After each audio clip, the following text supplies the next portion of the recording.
some reason. So far, I've spoken of it as boundary dissolving, promoting group sexual activity, this and that and the other thing. But those are like generalizations. What is really interesting about the psychedelic experience is it shows you a mental universe that you not only never suspected existed, but that you could not have suspected existed. I don't think there's another way to it. I mean, I'm not ready to categorically say there's no other way to it. And occasionally, especially at gatherings like this, people grab me and assure me there are other ways to it. And they say, you know, if you just, I want you to meet Babaji. He's as good as psilocybin. And, oh, really? I want to meet this man. Because I mean, let me say a little bit more about this. I would like to believe that in principle you could get to these places on the natch. Only in principle, however, because if some people say, well, you know, these things you describe on DMT and psilocybin, I can show you how to do that naturally. No, thank you. Are you kidding? Thank God I have the drug as a kind of marker so that I know when I'm getting close to that stuff. If I woke up one morning in that place and I couldn't tell myself I'd taken mushrooms, I would define myself as seriously discombobulated and wait to see what happens, you know? And people say, well, don't you think you ought to be able to do it by yourself?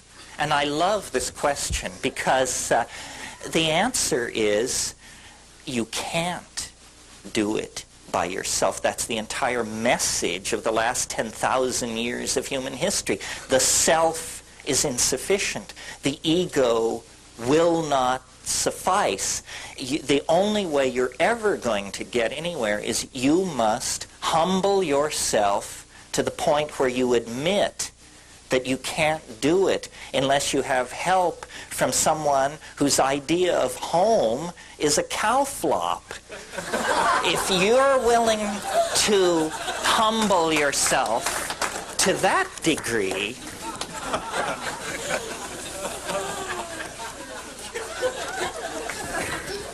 then maybe we can get somewhere. The content of the psychedelic experience is, I believe,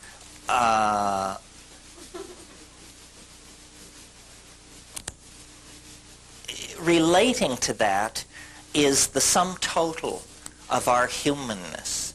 And I think, based on experience, that there is a certain amount of leakage from the future backward into the past, and that many of the phenomena that are being interpreted as past lives and reincarnation and channeling and regression this and clairvoyant that, all this has to do with a misunderstanding about how causality actually works.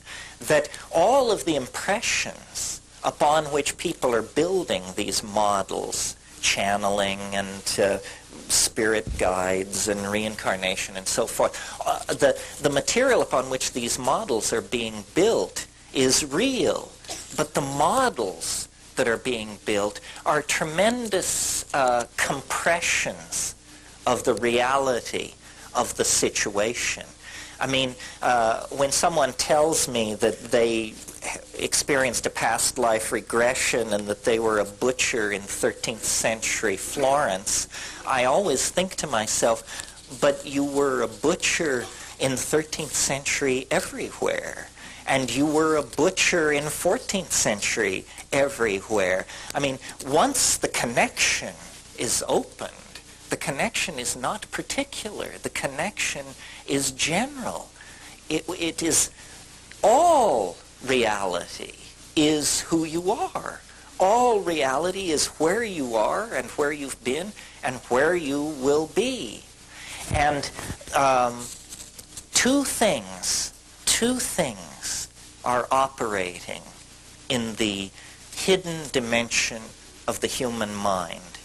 One of them is what I call the Gaian mind. And this is being imaged in this society as the rebirth of a kind of goddess. People are realizing on different levels and at different levels of sophistication that the energy of being can be imaged as a female entelechy, an enclosing, nurturing, caring, forgiving kind of entelechy. And this is what psychedelic shamanism has always been about. It's about a connection to the Gaian mind. And this gives you, obviously, a tremendous sense of being embedded in a larger coherency than merely the coherency of your own small life. And that's very empowering. But it's not the general sense of things that this Gaian mind imparts that is really, to me, the interesting part. It's that the Gaian mind is a real mind.